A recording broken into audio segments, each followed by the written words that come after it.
Hello and welcome to a new video in the Basics of Cryptology series on the official CrypTool 2 YouTube channel. In this video, I want to show you how we can use the Shannon Entropy to perform a brute force attack. I structured this video into two parts. In the first part, I want to present to you what entropy means and, in detail, what Shannon's entropy means, which we want to use for the brute force attack. And then in the second theoretical part of this video, I want to show you how a brute force attack with entropy works. You probably remember this graph which I use in all Basics of Cryptology videos. And as we know, cryptography is the art of making ciphers and cryptanalysis is the art of breaking ciphers. Since we want to have a look at the entropy which we use for cryptanalysis, this video covers cryptology, cryptanalysis and modern cryptanalysis. The basic idea of entropy comes from the physics of the 19th century.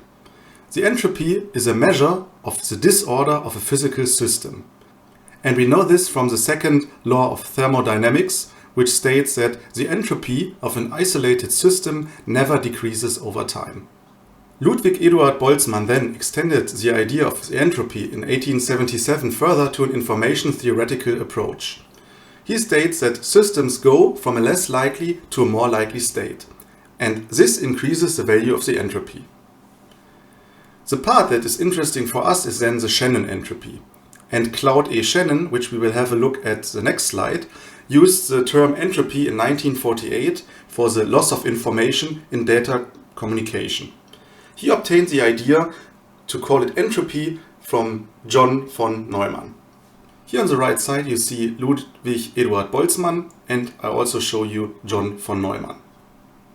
So let's come to Shannon's entropy. Shannon's entropy is denoted with the letter H, and the entropy is also known as information entropy, or Shannon's entropy. Shannon invented the idea of the information entropy in 1948 and published it in his famous known paper, A Mathematical Theory of Communication. I showed you the paper on the first slide of this video. The entropy, or information entropy, is a measure for the uncertainty of a random variable. It's a measure of disorder or unpredictability. It quantifies the expected value of information. And, that's very interesting, it's the absolute limit for the best possible lossless compression. Here are some examples for entropy values. For instance, a single toss of a fair coin. Its entropy is 1 bit, because it can only have heads or tails. So we need 1 bit to encode this. Then we have the single toss of a coin with 2 heads or tails. And here the entropy value is clearly 0. It has no entropy since there is no information. Because when you toss the coin, it always is heads or it always is tails. So we don't need to encode here any information. And finally, there's a single toss of an unfair coin, and the entropy value of this unfair coin is between 0 and 1, but it's not exactly in the middle. On the right side of the slide you see Claude E. Shannon, and you see a picture of a coin which I want to show you here for the examples. So what exactly is Shannon's entropy? Shannon's entropy, as I already said, is denoted with H, and it's H of x, where x is a random variable x with some possible values like x1, x2, and so on and so on and so on, xn. For instance, this could be a coin where we have heads and tails. Then the probability of each xi is pxi. And each pxi value is of course between 0 and 1. This is because it's a probability. Probabilities can only be between 0 and 1. And of course the sum of all probability values equals to 1. This is a random variable. Then we have the value of information content or uncertainty of x, which is I of x. Then the entropy itself is the expected value E of the information content. Thus, h of x equals to the expected value of I of x. I of xi is defined as a logarithm of the base b of 1 divided by pxi. And this equals to minus the logarithm b of the probability of xi for all values of I between 1 and n. I colored all the parts of the equations so that you see where we use these equations. And of course, in this video, I won't go deeply into the mathematics behind these equations. We only take equations as we need these for the definition of the entropy, and we want to later use the entropy for the brute force attack. But some equation we have to have a look at.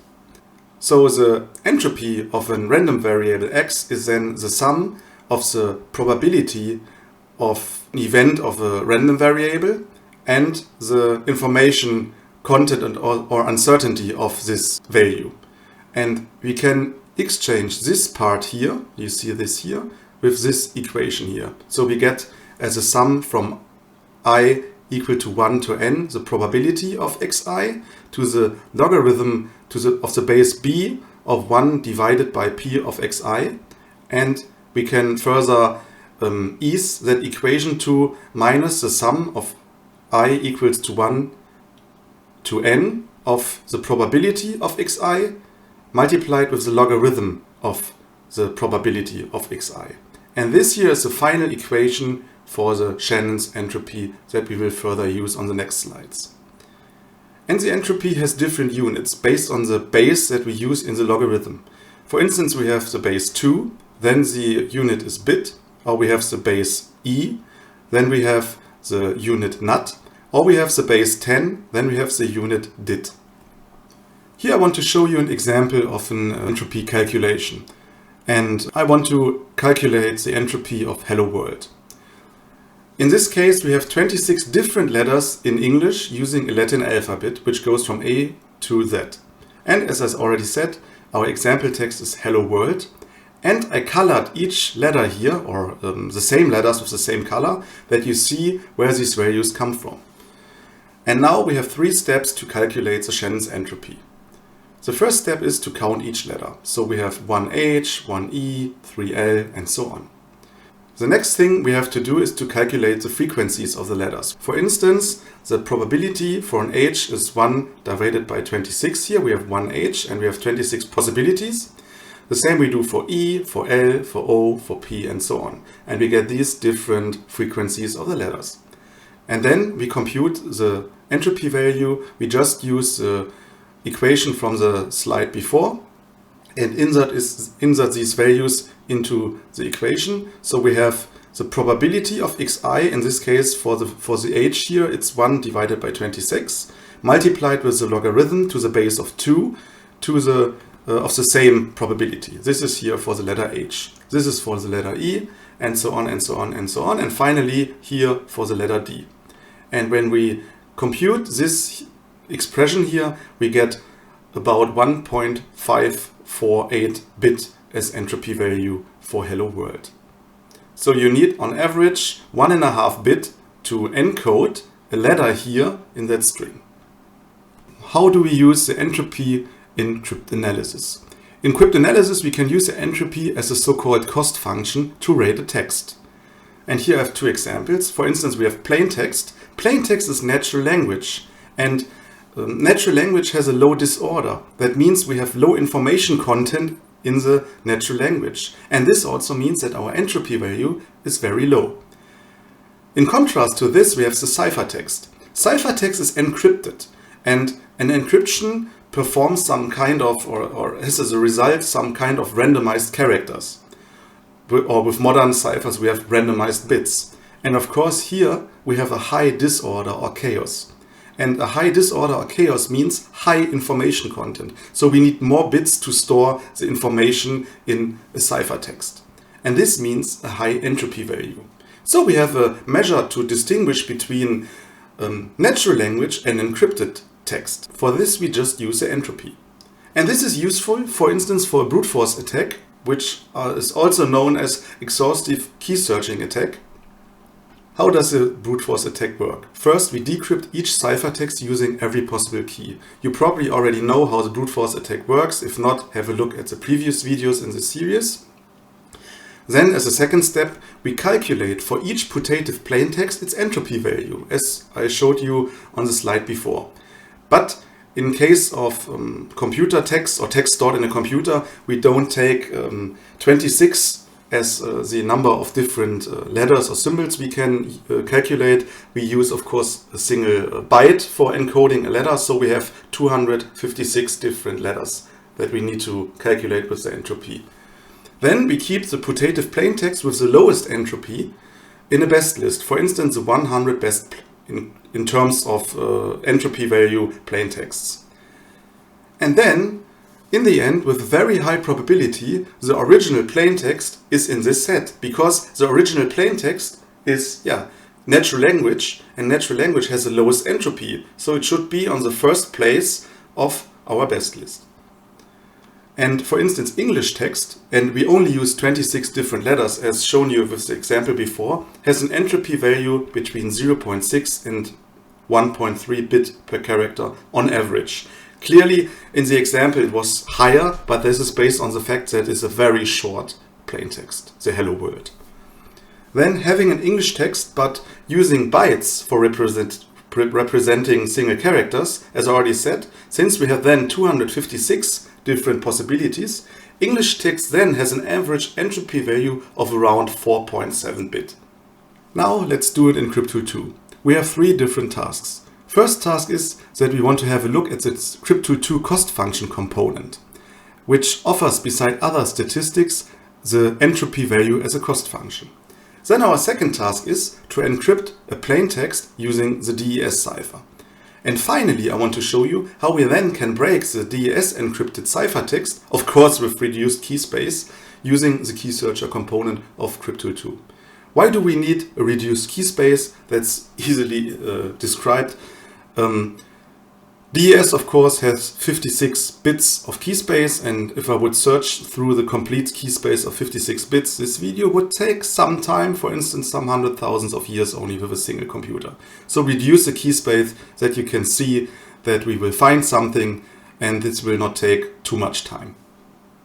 I'm here now in CrypTool 2, and the first thing I want to show you is how you can compute the entropy using the cost function component in CrypTool 2.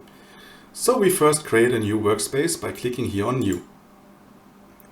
Then we search for a text input because we want to compute the entropy of a text and drag and drop it on the workspace. And this here will be plain text. As an example text, I will use the Wikipedia article about the entropy. So I just go to my browser and copy some text from the article about the information theory. And I go back to CrypTool 2 and I just paste the article or parts of the article into the plaintext text input. The next thing we need is the cost function, because this implements the entropy. So we go to cost function here, we search for cost function and drag and drop cost function on the workspace. Then we need a converter, because the cost function takes as input a byte array, but we have here a text, so we search for string decoder, and then we connect the string decoder with the text input and the string decoder with the cost function. The cost function returns as a result a double value, so a number, but we can also show the value using the text output. And this here is our entropy value. And we connect the cost function with the text output. Now we have to change the cost function that is used in the cost function component. So I go to the settings and change it to entropy. And you can tell the cost function how many characters or bytes it should use. And we have here about 1600. So you can say here, for instance, 5000, and it will use all the bytes. And then you just click on play. And as we can see here, our entropy value of our plaintext is about 4.4.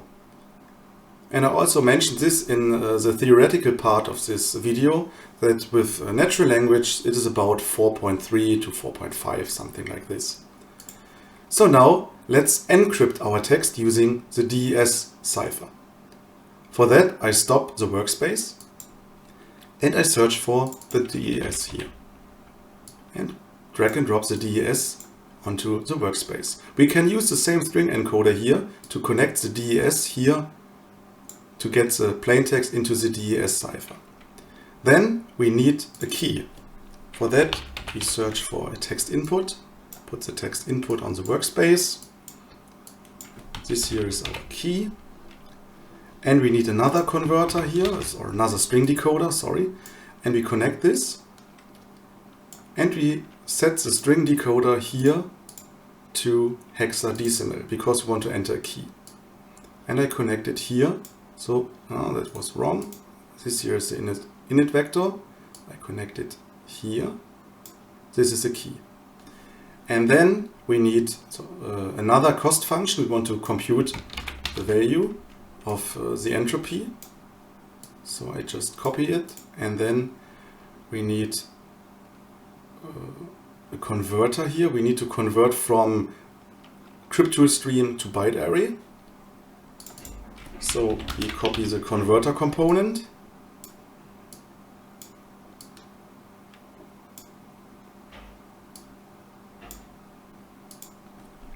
And we change this here to byte array. And we also want to see the ciphertext, so the encrypted text.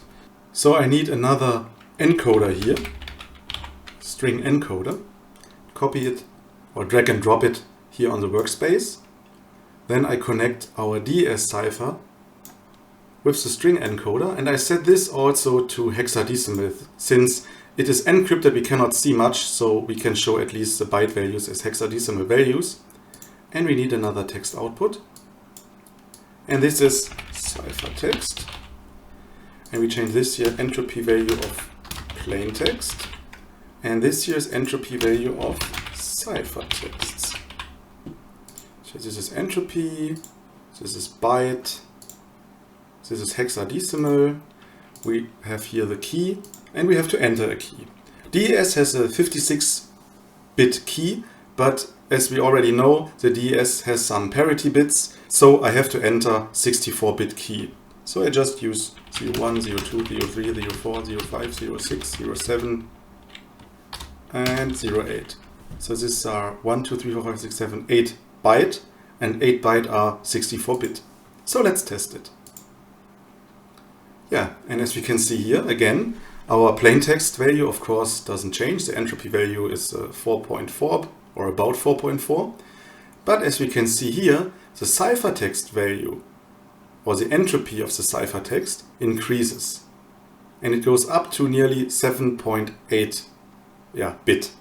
And this is because the DES or every modern cipher, or the goal of every cipher, is to make the ciphertext as random as possible. And of course, based on these two values, we can, even if we do not see these texts here, we can distinguish between plaintext and ciphertext. So now let's take our encrypted text here and break it using the KeySarcher component in CrypTool 2. For that, I use a template which is called, where we have it, DES analysis using entropy.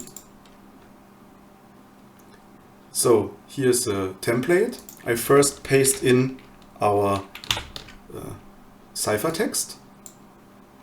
Then we have to have a look at the KeySarcher component and its settings. First of all, if I would start it right now, the KeySarcher would try to test all the possible keys of the DES, but of course it doesn't make sense. And you can give here a pattern that the KeySarcher should use to search through the key space of the cipher that we have here. And we can enter some stars, for instance, here, and this means at this position of the key, please check all possible values. But then we have 2 to the power of, in this case, 64-bit, because it also checks the parity bits. And I will just enter, I know the part of the keys, 01, 02, 03, 04, 05. And then we have 8, 16, 24-bit that the KeySarcher will search through. Then you can change the number of cores it should use during the brute force analysis. This is 4. And the other things here are irrelevant for us now. Then we have the DES cipher, and the action, of course, here is decrypt. It's electronic codebook mode, and the padding mode is also not interesting.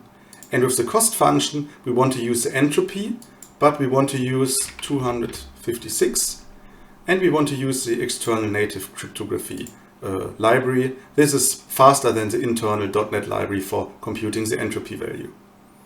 And what will the KeySarcher do? or what will the template here do? First, the ciphertext then here is decoded to a CrypTool stream, and the CrypTool stream goes to the KeySarcher. The KeySarcher here, we can change the cost function, but we only have one cost function component. And here you could change the cipher, but of course we have the DES cipher. The KeySarcher itself then will search through the complete defined key space defined by its settings here, as I already had shown you. And it will print out here in the top 10 list all the best values. I think there will also be more than 10 entries, but we will see. And it will then return the best key found yet. So always, every time it finds a better key, it will output it. And here we will see the best revealed plaintext so far. And in the end, of course, here should be our Wikipedia article, or the part of the Wikipedia article that we encrypted. So let's start it. Just click on play. And now the KeySarcher is searching. This will take about, we can see here, about 1 minute. Oh, and it already found it. So it doesn't mean that when you perform a brute force attack that you have to search through the complete key space. If you are lucky and the key is at the beginning, then you will find it here, somewhere at, I don't know, 10-20%, where the key is actually in the key space. If you're unlucky and your key is at the end of your search space, then you search much longer. But of course, cryptographic keys should be selected randomly, so it can be everywhere in the key space. So I will just let it run to the end.